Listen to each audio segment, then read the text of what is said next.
ní Oriyomi Hamzat platform in America. A ní group àti me pa send letter out nsin. Okay. Fún consulate fún àwọn tí òbí wọn kú. Okay. Táwọn ọmọ wọn ṣaláìsí rather. Táwọn ọmọ wọn ṣaláìsí ó ti yé mi bẹ́ẹ̀ yẹn. Ṣé rí mo ní nínú group wa ọlọ́pàá wà ńbẹ̀. Àwọn ṣé mo oríṣiríṣi èèyàn ni wá tó kàn like bó ṣe máa ṣe. Ní September, is it September? Àwa pè Aláàjì pé ń ṣe bẹ́ẹ̀ ṣe máa ń fún àwọn èèyàn ní nǹkan mọ́. Pé a fẹ́ give out. Aláàjì ní tábà mọ tí ojú òun. Teacher Jide me personally. Send the petition and I'm still going to send another one tomorrow about that. Kí ni commissioner of police ń ṣe? Kí ni iṣẹ́ rẹ̀? Good question. Kí ni wọ́n bá fún? Sir, please, did you see when Oriyomi and Naomi went to that department for children or something? Yes, they didn't ask any security question, none whatsoever. Oh yeah, kí wọ́n ti lọ kí. Benny. Is 22. That died over there. Àwọn tó yẹ kí wọ́n kọ́kọ́ lọ sà kó wà irú fire department of Oyo state ẹni tó bá head ẹ̀ ti yẹ kó máa consider position rẹ̀. In fact tó bá ṣe pé mi lu ní gan máa ti tender resignation. Kìíní ni health and safety department. Okay, Maggie. Ó ti yẹ kí wọ́n bọ́ síta ká tètè máa sáré káàkiri kí ẹni tó head ibẹ̀ náà kó ti máa tender tí ò bá ti tender rẹ̀ kó máa consider ti tender resignation kìíní rẹ̀ sí yìí títí tó fi dé ọ́fíìsì gọ́vnọ̀. Torí mi ò tí gbọ́ statement governor kò dẹ̀ lọ lórí ìjọba. Lásìrí tí woman kan ní òun wà ńbẹ̀ ńgbà tó ń dé tó ní wọn farabalẹ̀ ni wọn bá ṣe báyìí wọn bá ṣe báyìí wọn bá ṣe báyìí. A lè rẹ́ni tó jẹ́ pé mo ń ṣaláìsí gan tó máa bọ́ta tó máa sọ pé nígbà tó ń wà ńbẹ̀ báyìí báyìí. Ṣebí mo rí àwọn fídíò kan níbi táwọn ọmọ yẹn ti ń ṣubú tí Mr. Oriyomi ti ń gbé wọn. Ṣé mi nìkan ni mo rí àwọn fídíò yẹn ní Happy New Year Olori. Sister Niola mo rí yín. Táwọn ọmọ yẹn ṣubú, Mr. Oriyomi was crying like a baby. He was shedding tears like a baby. I saw the video. Wọ́n ké bí baby. Ó níbi kan tó jẹ́ pé wọ́n sì wọ shirt yẹn wọ́n tú ni. Ó níbi kan tó jẹ́ pé singlet. Then ó níbi kan tó ti wọṣọ rárá. Tó ti gbé àwọn ọmọ baby méjì dání. And when he came into my TikTok show, God bless you. God bless you, ma. God bless you. Wọ́n gbé àwọn ọmọ yẹn dání. Thank you, Empress. You saw it too. Àwọn ọmọ yẹn mi mọ̀ bóyá àwọn ni when he came on my shows lórí TikTok. Wọ́n ní ó ná àwọn ọmọ méjì kan táwọn gbé dání. Tó ná wọn ò rí parents wọn. Wọ́n ná wọn ò rí parents àwọn ọmọ yẹn. Wọ́n ní so àwọn ní láti gbé àwọn ọmọ yẹn dání. Àwọn ò fẹ́ gbé àwọn ọmọ yẹn lẹ̀ torí wọn ò mọ̀ bí tí ìyá àti bàbá wọn wà. In as much as I'm not going to say they shouldn't ask the organizers question. Me, Nini Koma be organizer any question, but I'm saying there is a lot of places that they can get more information. As Ijoba, you don't just pick one person and just say, finally, you need to do every other investigation that you can do. Because when you just pick one person or pick two people, and you said you are doing your investigation, which is okay, but maybe there are other channels that could be helpful. Tí ẹ bá lọ sí channel yẹn, then it's going to look as if victimize. It's going to look as if eti make up mind yín already pé àwọn tó dáràn lélẹ́yìí. Mi mọ̀ bóyá get nǹkan tí mò ń sọ. Because if you bá ti make up mind yín pé tó dáràn rẹ̀, then you won't look at other, other people or other reason. God bless you, Omobolaji. God bless you, ma. Don't sunkún bí baby. There was nobody there. He was the only one láàrin wọn. Bó ṣe ń gbé wọn làwọn kan tún ṣe ń sáré wọlé tó ń tẹ àwọn people yìí mọ́lẹ̀. Mo gbé fídíò kan sórí page mi ní few days ago. Mi mọ̀ bóyá ti rí ẹni tó bá ti rí kó lọ wò. Like I said, ó ní àwọn videos kan tí mo rí tí mi gbé sórí page mi because mi ti rí everywhere. So mi fẹ́ gbé sórí page mi in case if they will end up using it, as evidence. Èmi go ní like kó ti wà ní everywhere. But there is this particular one tó ti wà everywhere already. Òun ló jẹ́ kí n gbé sí page mi. Èyí tí wọ́n ti ń gba fence. Èyí tí wọ́n ti ń gun fence kọjá. A lot of people náà ṣì wá sínú inbox mi tó wá bú mi pé Sisi Dúpẹ́ ṣebí Oriyomi sọ pé wọ́n ń sọ ọmọ ni. Ipe ọmọ wo lẹ rí tí wọ́n ń sọ ńbẹ̀ yẹn. For me, it doesn't matter. Mr. Oriyomi said some people are trying to get in through the fence. And I saw a video where people are getting in through the fence. I saw a video where a man, even if tó bá jẹ́ pé wọ́n sọ ọmọ yẹn, but the parents were still outside passing his or her child to another person. Láti bá wọn gbé sínú ilé. So for me, that is evidence. It might not be evidence to someone else. You know, kò kí n ṣe ìjọba, àwa sí nílé ẹjọ́. Gbogbo eléyìí tá ń sọ yìí kó lè dá kàn ṣe tẹ́tẹ́ àtẹ̀tẹ̀ ni. You understand? But it would just be nice because me blame anybody because èmi náà guilty látọjọ́ ẹ̀sìn látọjọ́ tí mo ti ṣe live yẹn yàtọ̀ sí short video me wá live because mo sọ pé ó rẹ̀ mí so me more condition every other person no torí ẹ̀ lèmi ò ṣe kí n blame èèyàn when you feel they should be doing something and they are not doing it. I'm not in that school of thought láti máa búyàn ó lè jẹ́ pé oníkálukú ló mọ nǹkan tó ń bá fà oníkálukú ló mọ nǹkan tó wà lábẹ́ aṣọ tóun náà issue tẹni everybody ní. But mo tẹnu mọ́ ngbà tí kíní ìṣẹ̀lẹ̀ mo ní pé whatever we want to do let's do it ní kíákíá.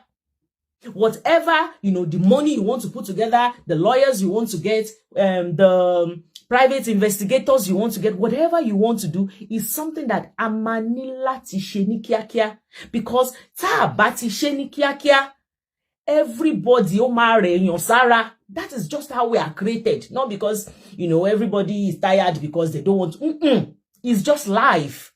Because you will have your own thing too that you are thinking about. You will have one thing. You have your ọmọ tó fẹ́ lọ ṣe kíní kan fún ìyàwó fẹ́ ṣe gbá. Ìwọ náà fẹ́ travel. So, òun ló jẹ́ kí. Oh no, I've said it before, but you know. That is why I said Ọlọ́run nìkan ló máa sort out àwọn people because I've tried it so many times. I've put up updates that people should stop bringing whatever they have, whatever evidence they have, they should stop putting it online. That's all I can do. I always say that every day. Don't bring it online. Don't bring it online. I said drop it in the inbox of Agidigbo. I know two people that have come to me. I said to them, don't give it to me. Because me, fear you send it to me, my mama send it. I told them, go and put it in the inbox of Agidigbo. That's what I said. Because when we start putting everything online, when you leave it on, all the information online, I don't know how Nigeria works. Because there would some courts will tell you that evidences that has already been displayed online, that they will not take it. I don't know how it is in Nigeria. There are some courts that will say, wọ́n ní gbà. Ó yé Ọlọ́run. Mommy can send the voice note to see me. I know sometimes tí nǹkan bá ṣẹlẹ̀. A máa rò wípé a máa ń ṣe àwọn nǹkan kan láti jẹ́ kí ọkàn wa we'll be saying things to alleviate our worries so that a ní worry. Mama yẹn sọ nǹkan kan fún mi wípé ọkàn àwọn sọ fáwọn wípé Ọlọ́run fẹ́ fi àwọn méjèèjì pamọ́ ni. Ipe because t'Ọlọ́run bá fẹ́ fi èèyàn pamọ́ nǹkan kan ló máa ṣẹlẹ̀ t'Ọlọ́run máa fi èèyàn pamọ́ ipe Ọlọ́run fẹ́ fi wọ́n pamọ́ ni bóyá pé táwọn méjèèjì tán bá wà níta probably maybe something was supposed to happen to them negatively but God needed to take them away. I don't know how far that is true, but that was what I don't know. When I saw that message this morning, I don't know, it gave me a little bit of, because I said to myself, if that is God's way of, keeping them away from danger or evil, who are we to query God? Kò sí nǹkan tó kọjá Ọlọ́run. Kò sí nǹkan tó kọjá Ọlọ́run. Bẹ́ẹ̀ ni, whether anybody want to accept it, this is me. When I talk, I'm talking for me. This is not a general opinion. Till tomorrow, màá sọ fún yín pé èmi believe wípé kò sí ewé kan tó máa jábọ́ lára igi t'Ọlọ́run ọba ò ní mọ̀ sí. There are some things tó máa ń bá fún èmi náà pé tó máa sọ wípé Ọlọ́run mọ̀ nípa gbogbo nǹkan. Are we saying that God actually knew pé some children will die? Oh, some people will say, oh, Sisi Dupe, then why did your God not act? I don't have answers to that. I'm sorry. Somebody left the comments now that I should take your t'Ọlọ́run kúrò kí n yé sọ wípé Ọlọ́run ṣe kíní kan. Me ní any other thing. That is nǹkan ẹyọkan tí mo mọ̀ nìyẹn mi lọ́nà mi. Even me, I'm not saying it because ó jẹ́ Oriyomi. Tí nǹkan bá ṣẹlẹ̀ sí mi náà ní day to day life mi. Àwọn nǹkan tí kò tẹ́ mi lọ́rùn tí mo máa prefer kó má ṣẹlẹ̀ bẹ́ẹ̀ yẹn. Tó bá ṣẹlẹ̀, nǹkan tí mo máa ń sọ fún ara mi náà nìyẹn. That's what I say to myself. Pé ó yé Ọlọ́run, mi mọ reason to fi ṣẹlẹ̀. I don't know. We don't have answers. We don't have answers. Thank you, Sister Biodun. I understand people's anger. Emma Shimi, I understand. Even there was one of my aunties that did a show that, you know, she got a lot of negatives and people don't boo wọn ton ṣe. Mo fẹ́ ká mọ̀ wípé ọ̀tọ̀ọ̀tọ̀ lọ́lọ́run dá wa. Everybody's opinion will be different. Ṣebí ẹni tí mo gbé wá sórí show mi ngba yẹn rántí ọlọ́pàá yẹn tó ní ká má tiẹ̀ pọ̀ lọ́hùn, ká má pọ̀ lọ́hùn sí, kò sí nǹkan kan tó kàn Ọlọ́hun, kò sí. That is their opinion. Ẹni tó bá ní pé kò sí nǹkan kan tó kàn Ọlọ́hun nínú ọ̀rọ̀ yìí, is their choice. I'm not going to tell them kí ló tẹ́ ní kò sí nǹkan kan tó kàn Ọlọ́hun. Choice ti yín nìyẹn. But fún èmi, kò sí nǹkan kan. Exactly. But now, what I want to ask, my question, please ask to join. Please ask to join if you want to join me on TikTok. Please, let's make this interactive. I will appreciate if you can ask to join. Now, my question tí mo fẹ́ bi àwọn èèyàn ni pé, yes, we want the ìjọba to, there is consequences. We want them to get consequences. Now I'm beginning to think, what consequences ni àwọn èèyàn fẹ́ gangan ná? Because the way táwọn èèyàn ṣe ń sọ̀rọ̀, it's scary. Mi fẹ́ máa rò nǹkan tí àwọn èèyàn fẹ́. Kí ni àwọn èèyàn fẹ́ gangan? I want to know. It's coming from a good place. I am curious. What exactly, when we are saying, oh, let them face this, let them go and face whatever they want to face, I'm asking question now, what exactly do you want them to face? Sister Aderonkemi, welcome, ma. What do you want them to face? Do you want them to, shefe konfe yin won ti agba ni? Is that what I'm asking? Shefe konfi eyin won, konfi ti agba ni? Shefe ki won fokun sí wọn lọ́rùn ni? Ṣé ẹ fẹ́ kí wọ́n tì wọ́n mọ́lé for the rest of ilé ayé wọn ni? Now let's talk. I'm asking now for you that gbogbo ẹ̀yin tẹ́ máa antagonize me, thinking that okay, maybe I should be, oh, wọ́n jẹ̀bi, I should have don't say this. And I'm asking you now, I'm putting it to you. Kí lẹ fẹ́ gangan? Kí lẹ fẹ́ gangan? You think abiyamọ ni mí now? Because you would think somebody that is speaking for Oriyomi and Naomi that, oh, one shabiamo. Ask to join and I will bring you up, please. Ask to join. I will bring you up. You people will be saying, but I don't support one shabiamo. Oh, believe me. Oh, if there is anything I can do to bring back the hands of time. Kí nǹkan tó ṣẹlẹ̀ lọ́jọ́ yẹn kó má ṣẹlẹ̀. Thomas sọ wípé okay o. Ipe bí mo ṣe wà níbi tí mo wà yín sìn kọ́ ní pé okay o wọ́n need èèyàn 20 láti ìlú tí mo wà yìí o wọ́n need èèyàn 20 láti UK, maybe wọ́n need èèyàn 20 in each, as in Nigerians in different countries. Wọ́n need èèyàn 20 to go to one particular Orioke to go and gbàdúrà to revert what happened. I will be the first person to buy tickets. I will be the first person to buy tickets and run to Nigeria and join, you know, whatever they need to do to avert this. I would have, but there is nothing. There is nothing you can do about that part. There will be some that you can do something about. Then you are expected to do something about it. And there are some you can't do anything about. Also, me, princess. In continue ballet, in konto ballet change. That is what you will try to change. Sherita one don't lose life one that you think, oh, the likes of me don't feel for. Oh my God.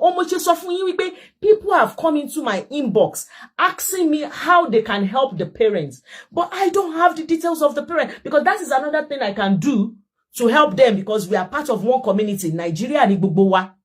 Timba lasesi o timba mo. Ibita won to someone nuwa. Then I can say, oh yeah, oh, let's help them. Oh yeah, oh yeah. Oh yeah, Sister Tolani, what can you get on your page? King pe àwọn èèyàn tó ní page. Okay, let's do something for these people. But we don't have access to them. Ìyẹn ò sí lọ́wọ́ mi. But at least with this Oriyomi own, we can look for, okay, Ìjọba wants to do investigation. I have never come out and say Ìjọba should not do investigation. Don't let us get it twisted. Mi ò sí lára àwọn tó ní kí Ìjọba máa investigate. Ẹ mọ̀ pé ńgbà tán mú wọn. I've never seen no Mr. Akonji. I want to see a video where any blogger or media houses visited the mothers and let us see how they are coping and what the government has done. God bless you. God bless you. This is the Mr. Akonji. The government just put all their energy on Mr. Oriyomi and Naomi. They forgot that there are other humanitarian things that they are supposed to do when it comes to Oro Ibadan. There are other. You need to request me. Request. I don't know how to ask somebody. If you request, I'll bring you up. But I don't know how to bring you up if you have not requested. There might be no. I'm still learning. Cause see me or anything. Tí bá ti jí láàárọ̀ báyìí, mo máa lọ sórí Facebook, máa lọ sórí Instagram, máa lọ sórí TikTok, máa lọ type in Oriyomi, máa type in Naomi, and máa wá fi see from most recent.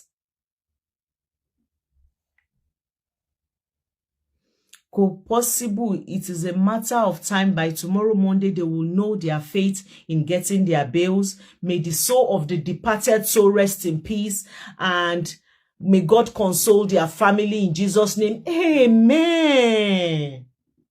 Amen. Kí la tún fẹ́ ṣe? That's all I can do too. Àdúrà tí mo gbà fáwọn family nìyẹn. Ipe k'Ọlọ́run kó fún wọn ní fortitude to bear the loss. I don't care. Ẹnìkan nínú wọn bá lọ́mọ mẹ́jọ kó sọ̀kọnù. Èèyàn ò lè ní nǹkan mẹ́wàá kó fẹ́ lose anything out of it at all. Consequences indeed. When there was a charity gathering a few days ago after that stampede, and the same thing almost happened again. Oh, it actually happened. They said one person, yes, in Ibadan. One hour méjì kan lẹ́sẹ̀, èèyàn kan pa ni. They said 2 people kan lẹ́sẹ̀.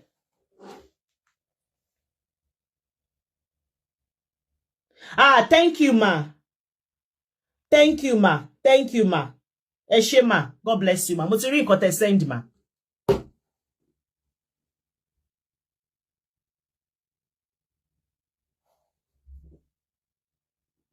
Ó ní mò ń sọ. Mi ò tí rí, not even media houses. Yàtọ̀ sí interview kan tí mo ti rí woman kan tó ń rìn lọ. The woman was walking and the woman said, òun ò rí ọmọ, ìyẹn ò tiẹ̀ rọ́mọ. Ìyẹn lòun wọ́ ọmọ, òun ò rọ́mọ òun. Mo rí yẹn. I think I still remember ojú woman yẹn. Then there is one other man. I saw one other man tó sọ wípé wọ́n ti gbọ́ ọmọ òun kan ṣaláìsí. Wípé wọ́n ti gbé lọ sí General Hospital. Ó wá ní òun ṣì ń wá ẹyọ kan. Bọ́dẹ̀ ṣe interview ẹ̀ lọ́wọ́ náà lórí ẹyọ kan yẹn. But mi ò mọ̀ wọ́n. If I have anything for them now, God bless you, ma. Mo ti rí, ma. If I have anything for them now, I don't know how to get to them. Omosheni Ijoba did not even do anything. Good afternoon, Sister Adebayo. Ijoba ò ṣe anything in that aspect. Somebody said that Ijoba bá ń ṣe, ṣó máa wá sọ fún ẹni. No, wọ́n máa sọ. They have to. This is an open thing. Kò ṣe nǹkan private. Kò ṣe pé maybe one family lost their son or child privately, or give them their private life. Nǹkan tó ṣẹlẹ̀ ní gbangba ayé leléyìí. How come we don't have any information? Nothing. Nothing. Crown Feet, are you there? Good morning. Go on.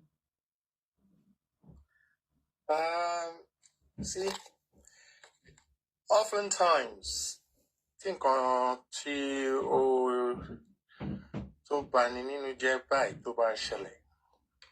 in our land, the government have always chosen to remain reactionary. The government would rather witch hunt than to give themselves the opportunity to learn and prevent such incidents from happening. Stampedes do happen all over the world. When you look at the atmosphere of the country and the current economic situation, there's hunger in the land.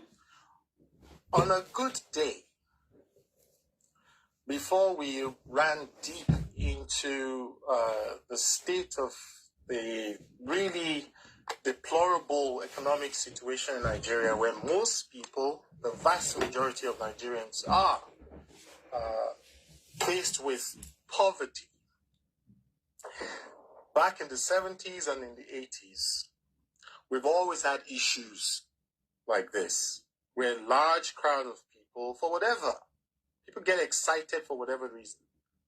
But in this case, it's more about children gathering in large numbers.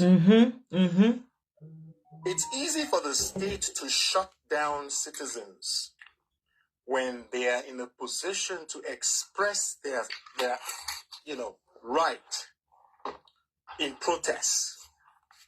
Very easy. The Nigerian government, whether it's a state level, Monkey Lori have Facebook, oh, thank you. Of shutting down large gatherings. Now, agbègbè ibi tí wọ́n ti pe àwọn èèyàn kí wọ́n wá láti wá gba ìtura, a gesture of goodwill, a philanthropic expression. Now, agbègbè yẹn, there is somebody in charge of public safety.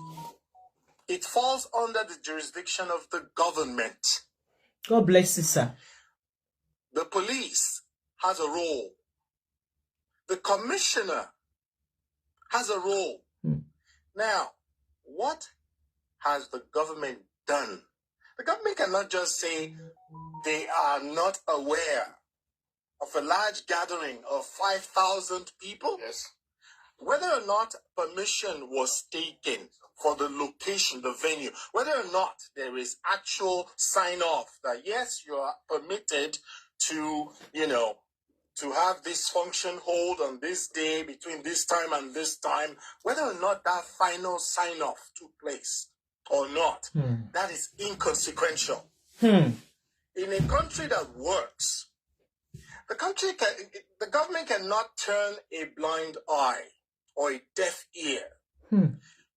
They are quite aware that there will be such a gathering. So whether the organizers were prepared, whether there is enough capacity to hold the number of people coming, there's something called, occupancy capacity. So if a stadium or a public square can only hold 1,000 people, it's the job of the government, God bless you, in charge of public safety, to monitor that environment. God bless you, sir. To ensure that whoever the organizers are, if they're ill prepared, they can shut down that event. God bless you, sir. They have the tool and the resources. It's one hand, Kiema deploy foot soldiers, Kiema do bidding elite. Anybody who has enough money can speak to a DPO and something exchange hands, and you have 3 police officers with you for the day. Yeah, citizens do make such requests. However, at the end of the day, there ought to be a priority when it comes to public safety. When you protest, government, that's not when the government needs to act. Anything that will put the lives of the citizen in danger should be a priority. So I want to know what the DPO of that area did to prevent this from happening, what the commissioner did, what everyone in charge of public safety did. I want phone call records, okay? And I want the foot soldiers, all the police officers, whose role it is to enforce the law. Somebody can go into that space and call up who's in charge. Who are the organizers? She more ibite waisha, she more capacity, she more occupancy standard. Agbègbè fe loyi. Àwọn tá wo yi wọ́n kọjá òye tí wọ́n ti define, because those places were not, developed in isolation. Okay? Those properties, whether it's a stadium, is a square, government has records. It doesn't matter any to decide it doesn't matter what time they arrive. It doesn't matter into for fancy. It should be about the role of the gatekeepers, whose responsibility it is to protect the interest of the public. And if they have not acted, then holding Mr. Oriyomi or Princess Queen Naomi or anybody else simply because they are organizers, that is just witch hunting. They've taken the easy route. Okay? And they ought not to be in custody. Stampedes do happen. They are not a flight risk. Where are they going to go? Run to London? This type of incident is in such a huge magnitude that the Nigerian flag was supposed to be flying in half-mast. I didn't see the president come out. I didn't see the governor spend days on site trying to figure out what happened. Who is responsible. The fire department has a role to play here. The civil defense has a role to play. The city councillor has a role to play. Safety is everybody's business. It's not Oriyomi's. Yeah. Oriyomi Hamzat Everybody, business. including everybody that was present there. Including the participants. Yeah. Who showed up. And what you want to lose on more. People made the wrong judgment call, but you know what? In the time of crisis, we ought to look inwards, and the goal should be about preventing this from happening again. God bless you, sir. Okay? So those who are calling for blood, who wants, they're just being overly too sensitive. It will happen again. It's not a curse. But you can pray from here till Christ comes. God has given us the wisdom to be able to and sound mind what is right and in our interest. God will not fall down, throw down a bunch of angels to rescue infants and babies and pregnant women and desolate people, hungry people. He won't do that. He has placed that responsibility in the hands of those whose affairs it is to look after the interests of the public. That's what they are paid for. That's what they were elected for. And if they chose somebody dropped the ball, then let's talk about how we're going to prevent this. Let's bring some kind of succor into the lives of those families whose children are no more. And then start to desensitize, start to educate the public. Create an awareness. It's not about there is no awareness. I can't even see anything that they that they are doing, to say, okay, because of this incident, this is what and what we have put in place. Nothing. The only thing they've done is picked up Oriyomi and Naomi, and that is the end. That's the laziness of the Nigerian. That's the laziness of the Nigerian leadership structure. Point fingers, make an example, witch hunt. Somebody has to pay the price. But where is the learning opportunity here? Where is that preventative measure? If policies are outdated, things that are supposed to be in place, emergency response, if all these things are not there, government should own that. And they should not be ashamed to apologize to the citizens. Exactly. The ball on this. It's quite sad. It is only someone that accepted that they've done something wrong. Those are the people you see apologizing. You think they think they have any fault, and that is what you got on Camilla Rani. If they are calling Oriyomi and Naomi out, who is going to call them out?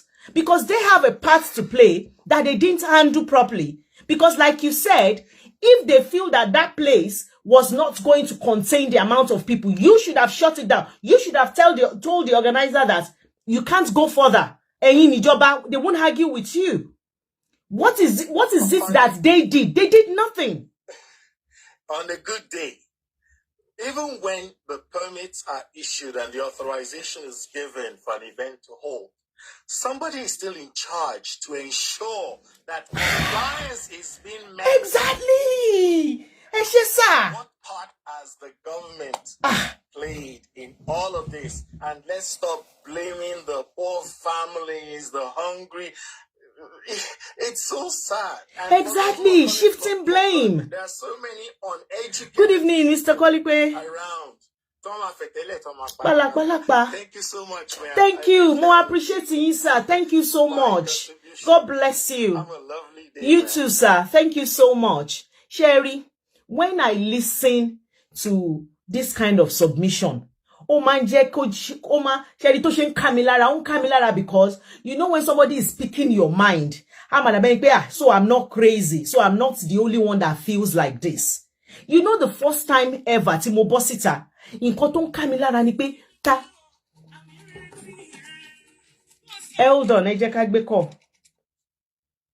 Hello, sir. Hello, my sister. Eko Jometa, sir.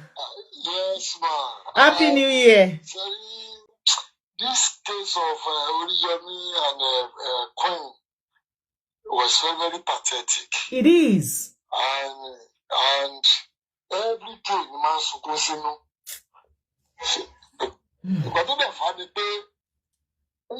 this ugly incident might bring setback for the needy ones. Àwọn èèyàn lọ́wọ́ tó wà yìí sìn. Tabaden nǹkan tó fẹ́ ṣàánú ìyàwó ẹ̀ á fà padà. Tó bá débìnrin ọkọ ẹ̀ á fà padà. Ṣọ́ra o.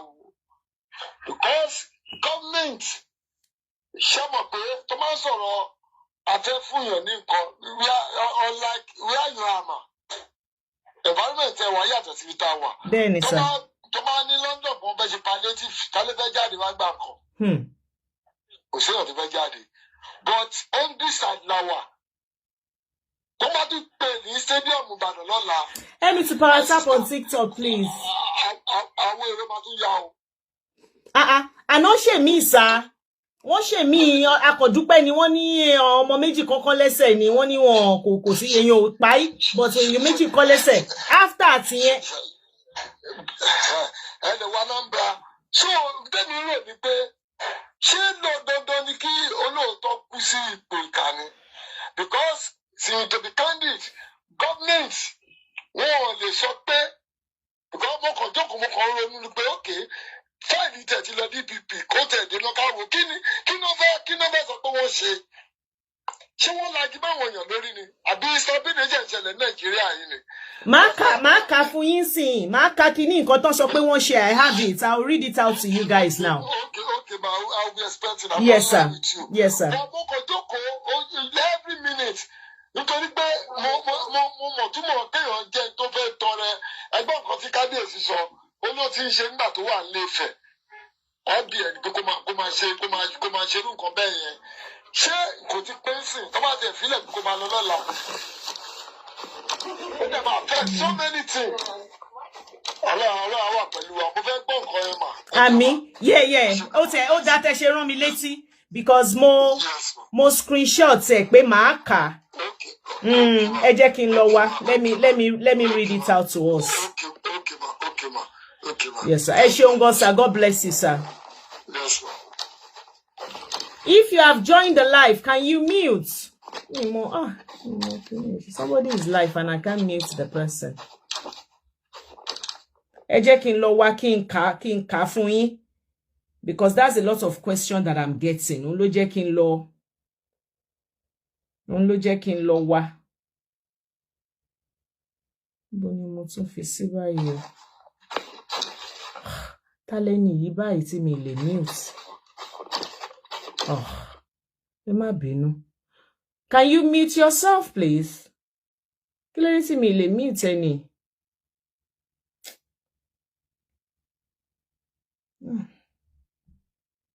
Bó mo ti rí yẹn náà mo save ẹ̀. Ṣé jìnnà tó ìṣá? Jìnnà tó yẹ. Samson, are you there? Samson. Mo save o. Tí nǹkan bá ti pọ̀ jù lórí fóònù nǹkan tó máa ń ṣẹlẹ̀ nìyẹn. I saved it and now I can't find it. Hello, Mr. Samson. Yes. Good afternoon, sir. Thanks for joining, sir. Yeah. Right. I will speak Yoruba, please, if you will permit me. That's fine, sir. Okay. Mo kí yín kú ètò yìí tẹ́ ń ṣe Ọlọ́run á túbọ̀ máa kún yín lọ́wọ́. Èmi ń scroll round ni mo ṣe jam sí eléyìí kì í ṣe first time tí máa wò níyìí. God bless you, sir. Mo ti Joy, I can see you online, my darling. I'll call you back. Mo ti send some negative comment, not that negative, but that mo wá farabalẹ̀ jókòó tí mo wá tún gbọ́ díẹ̀. Mo reverse gbogbo tí mo ní ní. Ọlọ́run yọ yín mi ò rí. Mi ìbá bọ́ ṣọ́lẹ̀ bá yín jà ni. Kódà, ṣe rí n tó ṣẹlẹ̀ Ọlọ́run ní jẹ́ ká tún ríru rẹ̀ mọ́. Àmín. Ẹ̀kọ́ ló dẹ̀ tún jẹ́ fún wa. Ẹ jọ̀wọ́ kí n tó máa sọ̀rọ̀ lọ, mo fẹ́ bẹ̀ gbogbo àwọn èèyàn tí wọ́n ń lọ kí Oriyomi àti Queen Naomi kàn fi ọgbọ́n ṣe. Torí àwọn ẹbí àwọn tí wọ́n sọ ọmọ nù náà wọ́n ń wo gbogbo kinní yìí. Mo dẹ̀ tún fẹ́ fi àsìkò yìí sẹ́ndí mẹ́sẹ́jì sí ọmọọṣẹ́ Oriyomi kan tó sọ̀rọ̀ ní orí Yaya Gambari níbi ọjọ́ 4 sẹ́yìn. Kó jọ̀wọ́, mi ò ní dárúkọ. Yes, sir. Ọ̀rọ̀ bó ṣe sọ pé àwọn tó kú yẹn pé minor ni ó ní agbára. Mo sọ́rí pé mò ń sọ eléyìí, ẹ jọ̀wọ́.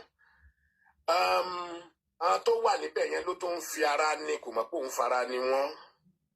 Bó ṣe ká lára ló ṣe ń sọ̀rọ̀ o. Ẹgbẹ́ bá gbọ́ mi, ẹ má fi ṣèbínú o. Ètò tún sọ wípé àwọn tó kú yẹn ò tiẹ̀ tó yẹn. Tún wọ́n sọ bẹ́ẹ̀ mọ́. Bó bá ṣe nìkan ló kù kì í ṣe ẹ̀mí ìrà, bó ṣe ká lára ni. Mo tún fẹ́ ó tún fún àwọn kan ní agbára. Àwọn èèyàn fún àwọn tó yẹ kó wà lẹ́wọ̀n ní agbára. Àwa ń shift go post.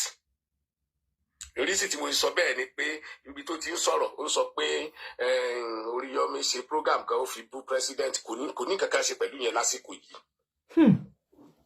Ọlọ́run á fún gbogbo wa ní ọgbọ́n ìmọ̀ àtòye to know what to water at this time. Àwọn tó yẹ kí wọ́n kọ́kọ́ lọ ṣà kó wà irú fire department of Oyo State, ẹni tó bá head ẹ̀ ti yẹ kó máa consider position rẹ̀. In fact, tó bá ṣe pé mi lu ní gan, máa ti tender resignation. Ìní mi. Health and safety department. Okay, Maggie. Ó ti yẹ kí wọ́n bọ́ síta ká tètè máa sáré káàkiri. Kí dẹ̀pẹ́ tó head ibẹ̀ náà kó ti máa tender, tí ò bá ti tender rẹ̀ kó máa consider ti tender resignation kìíní rẹ̀ sìn yìí.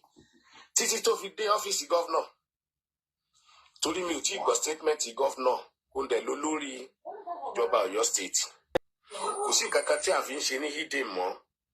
Oyè tó kára àwo ti kára ẹ̀dẹ̀. A mọ̀ pé àwọn people victim ni wọ́n. Àwọn òjíṣẹ́ Ọlọ́run, ẹ má jẹ́ ká sọ kínní yìí di ọ̀rọ̀ ẹ̀sìn. Wọ́n tún ti ń shift go post, ó ti ń di ọ̀rọ̀ ẹ̀sìn. Àwọn utterances táwọn èèyàn ń sọ, ká bá fẹ́ gbàdúrà lóòótọ́ lèèyàn gbàdúrà, tí ó bá gbàdúrà kó máa gbàdúrà, ẹni tó bá wẹ̀yàn nìyẹn lè ṣàdúrà fún. Ó máa ṣàdúrà fún yàrá mo lè ṣe fún bàbá mi. Bẹ́ẹ̀ bá ń ṣàdúrà fún Oriyomi, ẹ gbé sí kínní àṣehàn pé lórí TikTok ẹ má fi sọ di ọ̀rọ̀ ẹ̀sìn. Àwọn fámìlì tí kínní yìí ṣe, bí ọ̀rọ̀ bá ti ń pẹ́lẹ̀ ó máa gbọ́n sí ni. Ẹ ti ń shift go post, ẹ ti wá jẹ́ kí àwọn tó yẹ kí wọ́n lọ ṣà, tó yẹ kó wà ní àhámọ́ gangan, ẹ ti wá jẹ́ pé àwọn gan lẹ tún lọ bẹ̀ pé kájọ kan bá yín dá Oriyomi sílẹ̀. Àwọn tó ní ẹ̀bí gangan lẹ tún lọ bẹ̀, kò rí bẹ́ẹ̀ rárá. Àwọn wo ló ní ẹ̀bí sà? Head of department. Oh, okay. Because mi ò rí show yẹn sà ni. Mi ò rí ibi tán ti. Àwọn tí wọ́n wà ní kíní kó ti pè wọ́n publicly, kó ti ká ti fún wọn ní query, kí wọ́n ti pè àwọn yẹn náà ká ti wà ní detention báyìí. Ṣùgbọ́n àwọn gan ni àwọn èèyàn ń lọ bá pé ẹ̀jọ̀ ẹ bá ní bá governor sọ̀rọ̀, ẹ bá ní bá president sọ̀rọ̀. No. Ẹ tó jẹ̀bi àwọn tó jẹ̀bi gan lẹ́ lọ bá. Lara mom say, ask me, I'll bring you up. You haven't asked to come up. Ẹ wá lọ fi àwọn tí ó jẹ́ victim, ẹ ń fi wọ́n lọ fi bẹ̀ wọ́n, kò rí bẹ́ẹ̀ rárá. Tí kò bá rí báyìí, tí ààrùn ni ó ṣẹlẹ̀, àwọn tó wá jẹ́ kí ká máa lù nígi lójú títí ká máa sọ lẹ́yìn, wá máa wá agbára, wá máa fẹ̀ káàkiri. Àwọn náà jẹ̀bi téèyàn bá lóun fẹ́ ṣe nǹkan ojú rere, nǹkan tó dáa. Ní tí àwọn pípù yìí ṣe, iṣẹ́ ìjọba ni wọ́n ń ṣe, ebi ń paráàlú.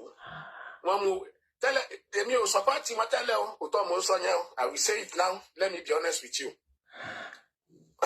But àtìgbà tí mo jókòó mo á wò, iṣẹ́ wọn ebi ń paráàlú, wọ́n bá yín tún aráàlú ṣe.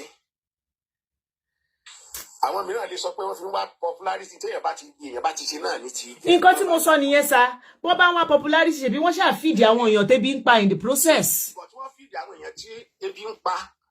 nígbà tí wọ́n dẹ̀ ti lè sọ pé wọ́n sọ tí wọ́n sọ nínú kíní tí bí wọ́n ti wà bá yín pé wọ́n fẹ́ ṣe nǹkan báyìí tí ó ti lè wà nurse nínú rédíò bó bá ṣe advanced country ni wọ́n á ti lọ bá wọn wọ́n á ti health and safety á ti lọ check ibẹ̀ fire kíní á ti wà medical department á ti wà wọ́n á dẹ̀ ti sọ fún wọn pé ẹ̀yin tẹ́ ẹ bá pè yàn 5,000 ibi tó bá máa accommodate 30,000 lẹ́yìn láti ní láti wá fún wọn because gbogbo ọmọ ìyàwó wà òbí tí ó mú ọmọ rẹ̀ wá ọmọ ẹyọkan lẹ́nìkan ní ń bọ̀ wá èèyàn bí òbí mẹ́ta ni ó tẹ̀lé.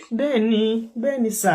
àwọn tí ó wà á tajà náà wà ń bẹ̀. bẹ́ẹ̀ni ìjọba nìyẹn kì í ṣe pé à ń ṣe 1+1 ní tí wọ́n gbowó oṣù lé lórí nìyẹn.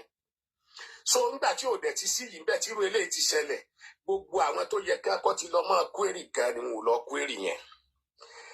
wọ́n ti wá ń shift go post ọ̀rọ̀ ẹ ti wá di pé àwọn kan ti ń ṣí kínní wọ́n ti ń ṣí platform láti sọ pé à ń defend àwọn tó ọmọ wọn kú àwọn kan sọ pé à ń defend Oriyomi àwọn kan sọ pé à ń defend Naomi àwọn kan kò rí bẹ́ẹ̀ rárá. nínú gbogbo àwọn tí wọ́n ń encourage tó ń lọ fíṣítì Oriyomi káàtì ẹ̀ sọ pé àkáǹtì á sọ pé òkè hospital àwọn kan tó wà lọ hospital náà lọ kílíìnì tí wọ́n bá gbé jáde àdìsí balance but wọ́n ti ń shift go post. ó yé mi sà. bí ẹ̀yin alfa tẹ́ ṣe kí ni ẹ bá ń wo kíní ẹ jọ̀wọ́ ẹ change ẹ má sọ ọ̀rọ̀ ìdí ọ̀rọ̀ òsì. ẹ má sọ dọ̀rọ̀ ẹ̀sìn ẹ̀yin náà lẹ máa tún mú gbogbo ẹ má tún fọ́ lójú. I'm not saying you shouldn't pray for them but ẹ má instigate ẹ má jẹ́ ká tún dá nǹkan míì lẹ̀ èyí tó ń jẹ tán wọn ì tí ì jẹ tán. wọ́n ti ń dá sílẹ̀ àwọn tí ọmọ wọn wá kú tẹ lọ sí ọmọ wọn. You can't even ẹ lè kóyún àwọn yẹn kéré láyé kò ṣeé kó kéré. You can't say you are speaking for Oriyomi and be speaking less of those people. You are not doing him any favor. ẹ̀yin tẹ́ ẹ sí platform náà ẹ bá mi highlight ẹ pé àwọn tó wà ní charge of health and safety security wise commissioner of police. Sir, I've done that, sir. I did a show where people call in. Yes, sir. Mo ti gbọ́, sir. Mo máa lọ sórí platform àwọn tó ṣe kinní náà níbẹ̀ o èmi ẹ lè máa ṣe kinní but ìgbà tẹ́mi náà jókòó mo á tún wò pé ṣe bíbi tí mo wà yìí báyìí àwa náà ti ń gbé petition jìde mi gan personally send the petition and I'm still going to send another one tomorrow about that. Kí ni commissioner of police ń ṣe? Kí ni iṣẹ́ rẹ̀? Good question. Kí ni wọ́n wà fún? Sir, please, did you see when Oriyomi and Naomi went to that department for children or something? Yes. They didn't ask any security question, none whatsoever. None. So, Talofe, who is going to query them? I will not need to be queried. They need to answer question.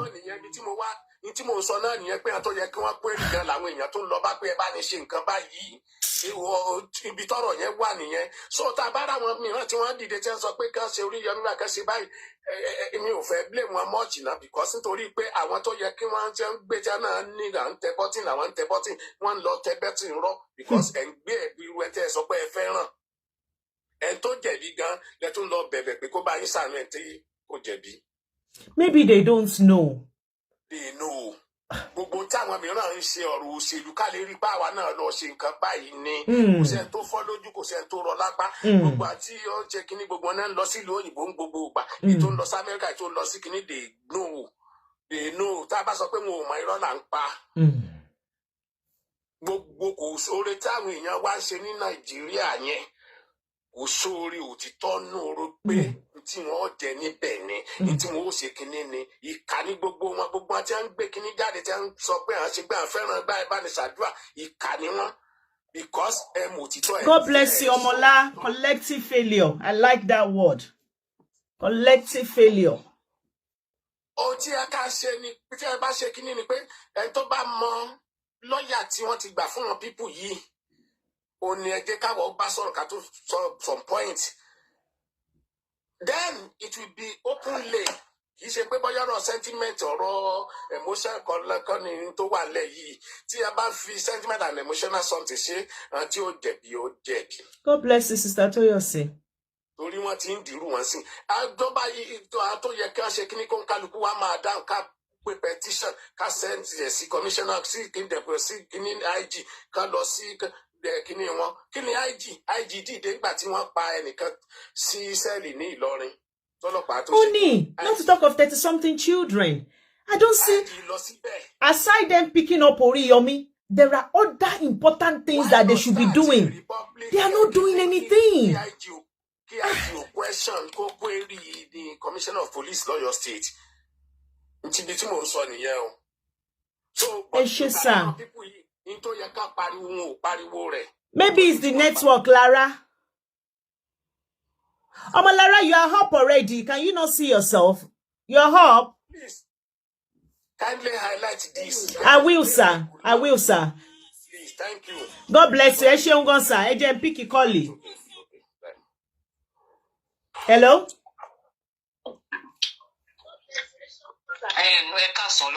Ekason, ma. God bless you, ma. Nigeria. Ọlọ́run ò lè bá wa túnṣe wá fún ara wa la máa túnṣe fún ara wa. Ọlọ́run ní òun ti nínú tí Ọlọ́run dá tó dáa jù láyé Nàìjíríà ni number 1 lágbàáyé ní gbogbo òun tí Ọlọ́run dá. Ṣé wọ́n ní mo wà ní Oriyomi Hamzat platform ní Amẹ́ríkà àní group àti ẹ̀mẹ́pà àti send letter out nsìn. Okay. Fún consulate fún àwọn tí òbí wọn kú. Okay. Táwọn ọmọ wọn ṣaláìsí rather. Táwọn ọmọ wọn ṣaláìsí ó ti yé mi bẹ́ẹ̀ yẹn. Ṣé rí mo ní nínú gúùpù wa ọlọ́pàá wà ń bẹ̀. Àwọn ṣẹ́mọ̀ oríṣiríṣi èèyàn ni wá tọkàn láìkí bó ṣe máa ṣe. Ní September, is it September? A wá pè Aláàjì pé ń ṣe bẹ́ẹ̀ ṣe máa ń fún àwọn èèyàn ní nǹkan mọ́. Ó pé a fẹ́ give out. Aláàjì ní tábà mọ ohun tí ojú òun rí lẹ́yìn ìpínlẹ̀ yẹn. Ó kì í ṣe wàhálà kékeré. Ní wọ́n fi kíní yẹn tún sọ òun lẹ́nu bí gbàtẹ́ pé ṣe mọ̀ pé èyí náà tó bá wò ó dáadáa lẹ́nu bí oṣù mẹ́fà before now wípé gbogbo ìwà ń give away ti lọ sílẹ̀. He has a lot to say. Ó sọ̀rọ̀. I can't blame him. I can't blame him. Wípé òun kò tún ṣe jù bẹ́ẹ̀ lọ. Okay, ó ní care home. Nígbà kan mo ní ó dá care home yìí. Gbogbo wá sí platform wa ká mọ bẹ ṣe sanwó school àwọn onílò tí wọn bá fẹ́ help wọn lè help wọn. Ohun tó gbé jáde lòun ti ń ṣe for years. Àwọn ọmọ mi wà tẹ́ pé kékeré lòun tí wọ́n ti wá university nsìn. He told us. Ṣé ohun tí mo fẹ́ fàyọ ní pé wọ́n gbọ́ kíní rédíò yẹn? Wọ́n gbọ́ because tí Oriyomi bá accuse minister for marketing mi mo bọ́ ṣe ń pè àwọn ministers yẹn ní orí rédíò tó bá wá fẹjọ́ wọn sùn lẹ́sẹ̀kẹsẹ̀ wọ́n máa pè wọlé. Wọ́n máa ń gbọ́. Wọ́n ń gbọ́ Oriyomi dáadáa gbogbo àwọn department ẹ̀ ló ń gbọ́ Oriyomi lẹ́sẹ̀kẹsẹ̀ wọ́n máa pè wọlé tó bá across the union wọ́n máa sáré pè wọlé pé èlò kò kí ń ṣe bẹ́ẹ̀ àti débẹ̀ àti lọ bá wọn settle ẹ̀ kọ́ máa wọrí wọ́n máa ń pè níjọ́ kan jẹ́mọ̀ nígbà míì minister for health kìíní ó accuse èèyàn kan wá fẹjọ́ ẹ̀sùn wá ń sọ̀rọ̀ bí wọ́n ń sọ̀rọ̀ ní ṣókànwá wọ́n pè wọlé lórí show yẹn. Nígbà kan sọ̀rọ̀ pé wọ́n máa ń jí mọ́tò wọ́n máa ń gbé lọ wípé àbọ̀bọ̀ èèyàn kan ló máa ń gé mọ́tò ní Ìbàdàn tó lè sọ pé tán bá rí kíní ẹ̀ máa yẹn ó ní tí màá yẹn bá wà tó sì kọ́ máa bọ̀ kẹ́lẹ́ bẹ́ẹ̀ pé wọ́n gbọ́ immediately ṣé kókó I don't know bóyá program kọ́kọ́ alátẹ̀ni ká tó rí bí 15 minutes ẹnìyẹn ti dé wọ́n ní ẹni tó gé mọ́tò náà ló dé mi ìrántí orúkọ yẹn ṣẹ́mo jẹ́ the lot wọ́n gbọ́ nígbà tó ti pariwo ọ̀rọ̀ Naomi yẹn wọ́n gbọ́ wọ́n kàn gbé títí ni people are complaining pé táwọn bá lọ hospital kò sí enough doctors ẹ ṣàmárí tó bá wá síbẹ̀ sórí ọ̀dọ̀ Oriyomi tó bá ń pariwo ọmọ àwọn kú wọn ò dá wọn lóhùn dókítà kan ó fẹ́ tàtẹ́ǹdì séyàn 30 ní ìmọ̀ London tí ọmọ ẹ̀kọ́ Amẹ́ríkà lè mí gbé. Bẹ́ẹ̀ni. Ọlọ́pàá sọ fún mi wípé ṣe nínú platform wọn ní ohun tó ṣẹlẹ̀ náà kí á ti wà gọ́lébù jù láti gò jù. Ẹ bá mi power tap on TikTok ẹ jọ. Ó yẹ ká lọ mú ìjọba fún nǹkan tó ṣẹlẹ̀ yìí. School yẹn Ìbàdàn ni mo first daughter mi mo fẹ́ mọ ní Ìbàdàn mo mọ school yẹn. School yẹn lè gba èèyàn 15,000 tẹ́ máa ráyè jókòó. Really? Bẹ́ẹ̀ ni it's a very big school. It's a very, very big compound. Bí bá wo àwọn fídíòsì kan, mo máa rí pé wà intelligent tí mo ṣe ń pè sọ̀rọ̀ yìí, mo máa gbọ́ ọ̀rọ̀ yín dáadáa kẹ́ tó wá sórí títọ́ mi ìmọ̀ TikTok yẹn lò.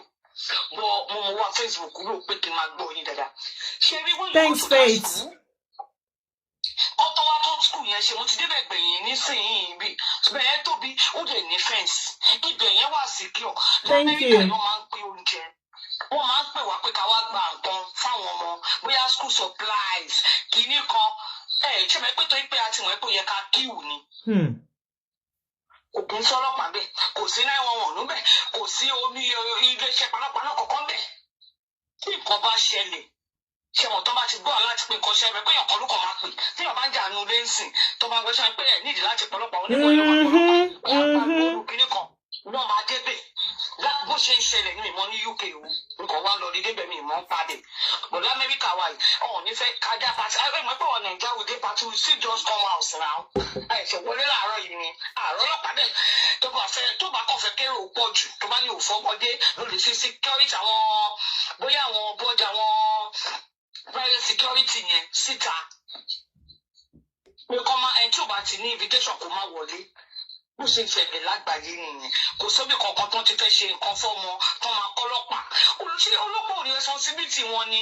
Ṣé pátí ọlọ́pàá máa lọ máa ṣọ́? Bó o tẹ́gbà tó ti dọ̀rọ̀ ọmọdé. Ewo kínní yìí wọ́n ní pé ó máa bẹ̀rẹ̀ kínní ní aago mẹ́wàá. Aago mẹ́wàá, wọ́n ti débẹ̀ the day before.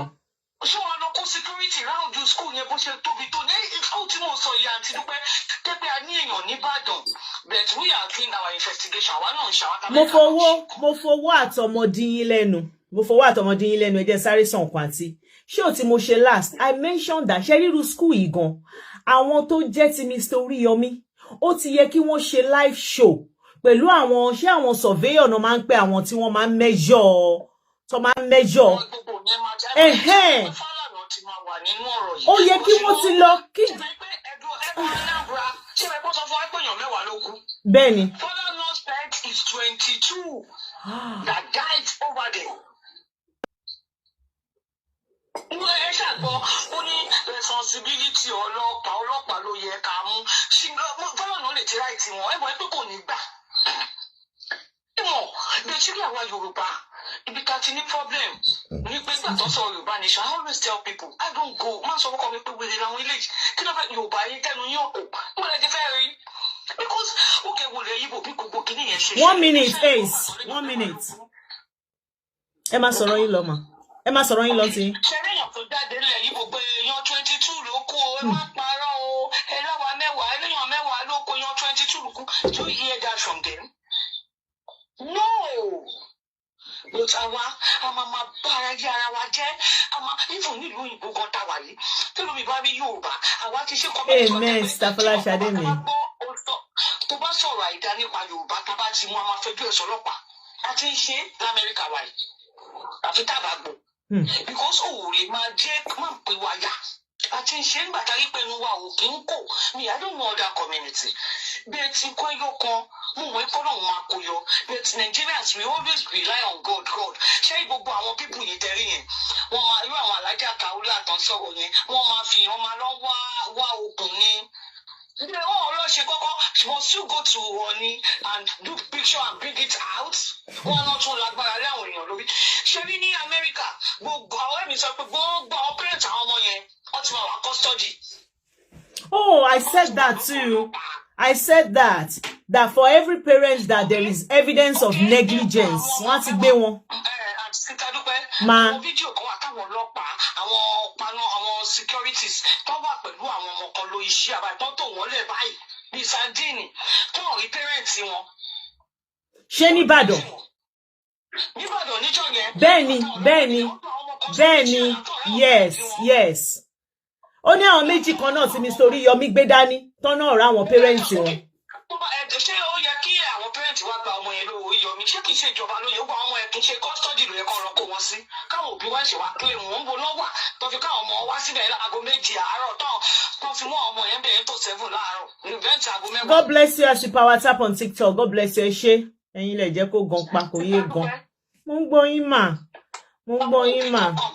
Ó sórí chair yẹn níbo làwọn òbí wọn wà that time òbí kankan wá kú nínú gbogbo àwọn yẹn ṣe kú tó kẹ́ lè mọ̀ pé wọ́n kàn lọ abandon àwọn ọmọ yẹn sílẹ̀ ni wọ́n kàn dá ọmọ mi ẹni àwọn ọmọ òkú yẹn gan tán nílé èèyàn I'm telling you my sister ní mo sọ ẹnì pé ẹ jẹ́ kó jáde kí gbogbo kéèsì yìí lọ.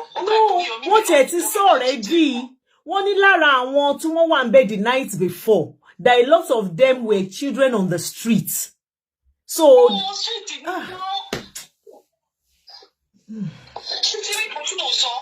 okay, ẹ lọ sí Lagos Island wọn ẹsẹ dé lọ́dún ni fọdún èlò òun pọ̀ ní gbogbo CNS gbogbo gáràjì yẹn àwọn ọmọ Ìbàdàn Kwara wọn kú bẹ́ẹ̀ ẹ máa náà ọmọ ọdá age ẹ wọ gbàgbọ́ Ọlámídé tẹgbọn lọkà ọmọ kéékèèké ọmọ ọdún mẹ́wàá èjì wọn ọmọ ọdún mẹ́wàá ọmọ kìíní kan when you come to Oriyomi's platform you will see them tọmọ máa ní ọmọ 16 years ó ti bímọ fọkùnrin méjì ọmọ méjì ọkọ márùn tó máa máa jà àwọn kìíní I told people ẹ jẹ́ ká máa advocate fún àwọn òbí kí tó aráàlú ìbò tábà lè ṣe nǹkan kan ká dá owó jọ ká kó wọn nurses lọ síbẹ̀ kó máa ṣe family plan fún àwọn tó máa ti bímọ méjì ọmọ kéékèèké yẹn they just need to do. ẹ wò ó tẹ bá sọ wọ́n máa hàn yín ni wọ́n máa hàn yín I said it before wọ́n máa hàn yín ni.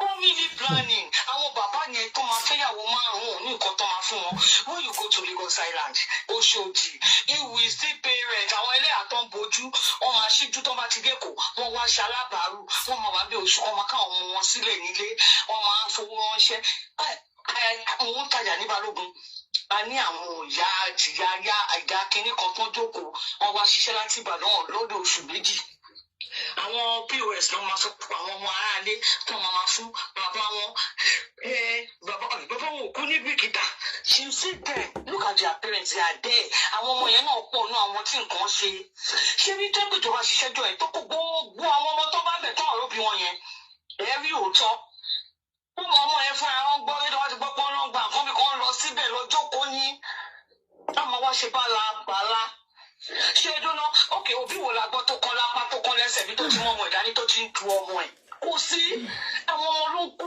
níbo làwọn pẹ́rẹ́ǹtì àwọn ọmọ yìí wà kó first question tí ẹ ká kọ́ bẹ̀rẹ̀ yẹn a ti máa fi sentiment sí nǹkan àwọn kú ṣé wọ́n pa wọ́n ni where are the parents of those children when ti kìíní yẹn ṣẹlẹ̀.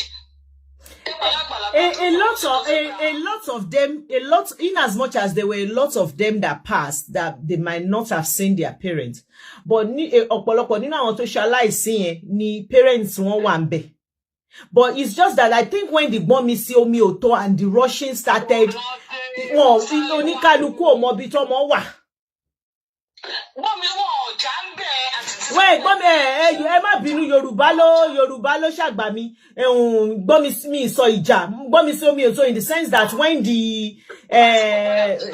tí gbogbo yẹn ṣẹlẹ̀. Àwọn míì ti ní ó yá máa lọ o wọn náà máa fún wọn yín ní nǹkan o tètè dìde o ó yá èmi àní tó bá ti ń bọ̀ láti ọ̀ṣà ṣìbẹ̀ ní kó máa lọ o ẹ mọ̀ wá náà ìwọ ṣé rí mo kàn ń àánú wa ṣe mí.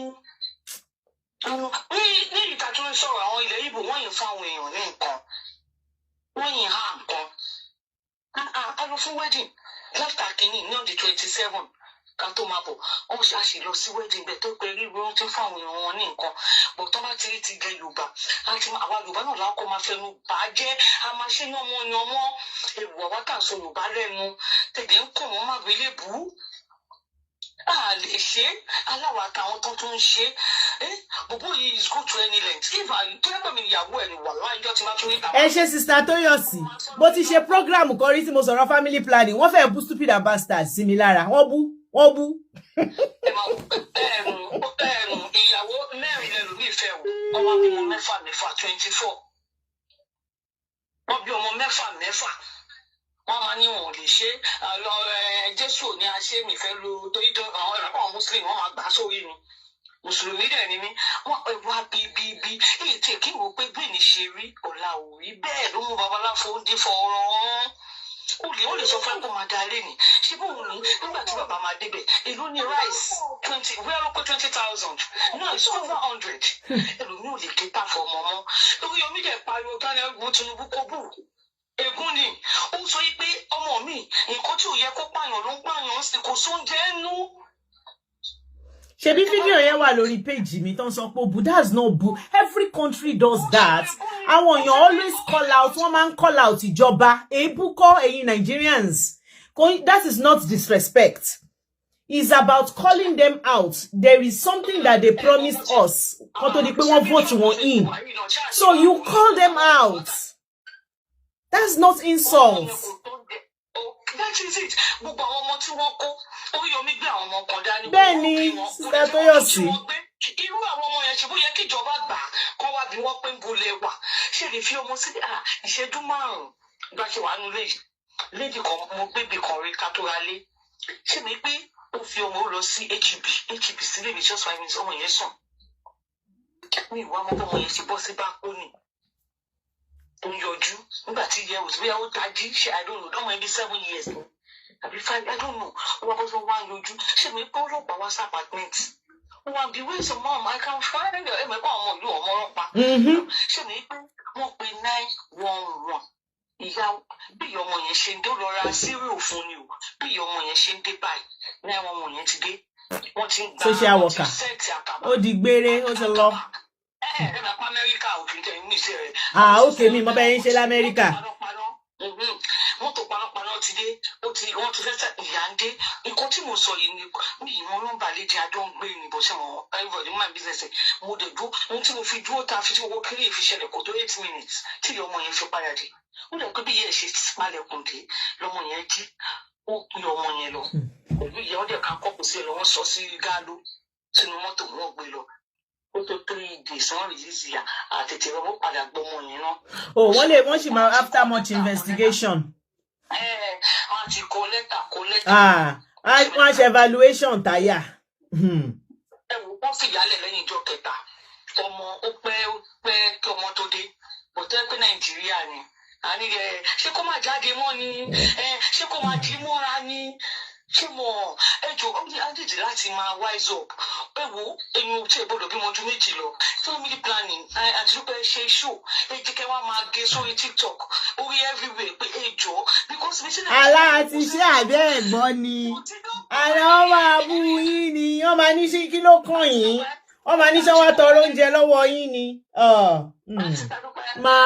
Mo fẹ́ wo ibi tó popular jù ní Nàìjíríà Lagos Island ẹ jẹ́ sọ̀rọ̀ nípa Èkó Lagos Island tí mo mọ̀ dáadáa nínú títà tẹ bá débẹ̀ ẹ lè rí ambulance ju 2 lọ nínú Big General Hospital Lagos Island yẹn ṣètò tóbi tó yìí ẹ lè rí ju 2 lọ. Good evening, Sabusola Fash. Ẹ lè rí dókítà tó máa tọ́jú yàn bẹ́ẹ̀ kò sí dókítà. Ẹ bá máa rí dókítà kan ló máa wọ́ọ̀rí wọ́n máa ní ẹ̀wọ̀n ní di dókítà nọ́ọ̀sì ló máa lọ ṣe ẹ̀wọ̀n ní kọ́kọ́ ó yẹ kán káwọn nọ́ọ̀sì síbẹ̀ ó yẹ kán káwọn dọ́kítà ní Amẹ́ríkà kan ṣọ́n káwọn nọ́ọ̀sì síbẹ̀ mímọ́ London ṣọ́n kó sí títì wọ́n kó sí playing ground ni tí nǹkan bá ṣẹlẹ̀ náà ẹ̀ṣẹ̀ máa pè wọ́n ká má ti fẹ́ bá tí ara wa jẹ́ kó dẹ̀ dá ẹ ṣàmọ́ advocate ọmọ bíbí kó dínkù àwọn ìyá tọmọ wọn bá ti bímọ 2 kó mú ọmọ lọ sí hospital kan lọ ṣe family planning fún wọn àwọn ọkùnrin Nàìjíríà ó yẹ kán ti tẹ̀ wọ́n lọ́dà kó ọmọ ní lókè ẹ jẹ́ sọ sóyè pẹ̀lú ọkọ tẹ́bù wọn pé favourite yín máa lo as an example lẹ́nu fún yín ìyẹn ní Ìyábọ̀ Òjó ẹ wò ó nígbà tó di single mother pẹ̀lú ọmọ 2 ó dẹ̀ fẹ́ bright future fún àwọn ọmọ yẹn. Ojúkọ ẹ̀jẹ̀. Ẹjọ́ ṣé Ìyábọ̀ ní opportunity àti tú in the glass. Anix request I'll bring you up request. Mo gbọ́ yín sis. Mo kàn fẹ́ lo Ìyábọ̀ tó pẹ́ tó jẹ́ ní káyé mọ̀. Ó lè ti fẹ́ yàwó ó lè fọkàn mi kò ti máa bẹ̀rẹ̀. Ọba ẹ ká sọ sá happy Sunday.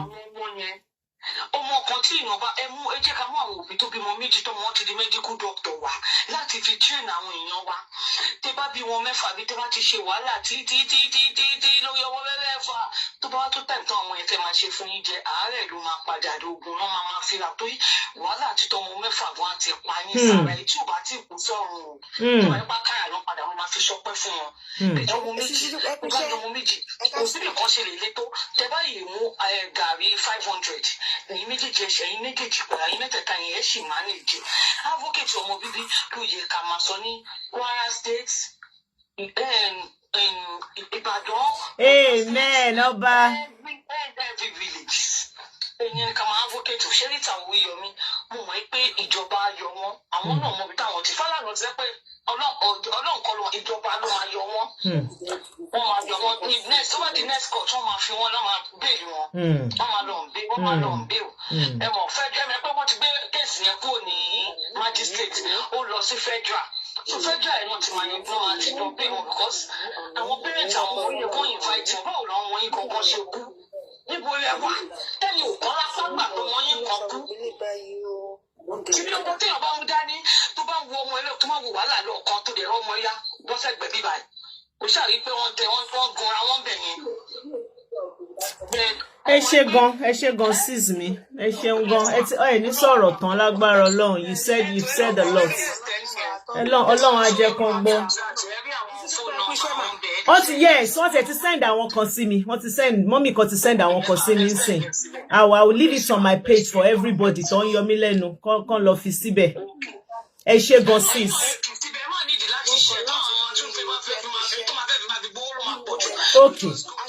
Okay. All right. Okay. Ẹ ṣé sis ẹ ṣé.